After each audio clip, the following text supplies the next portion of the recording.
Oi pessoal, mais uma vez aqui no sítio Andrômeda.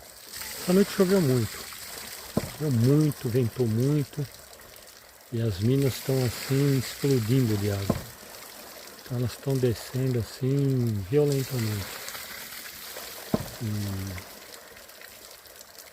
quanto mais chove, mais água tem, né? Olha que bonito. Monjolinho trabalhando rápido. Aí vem, vai aqui no córrego, passa na pontinha, entra no rio. O rio tá bem barrento, porque choveu muito. Então, como que ele vem lá, vem descendo, né? Vem o fluxo dele. Vai lá para São Paulo, né? Tá muito barrento mesmo. Tá prometendo chuva para hoje à tarde. Já deu uma estiada.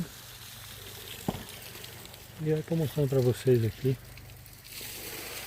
Tá bem fresquinho, não tá ventando. Mas tá bem cheio, hein? Essa noite choveu muito, a água subiu bastante. Ó. Aí.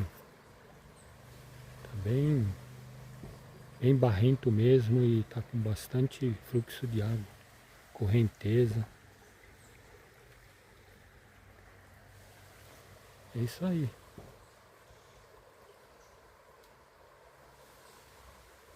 Bonito, né? Vamos curtindo aí. Daqui a pouco a gente volta com mais um vídeo aí.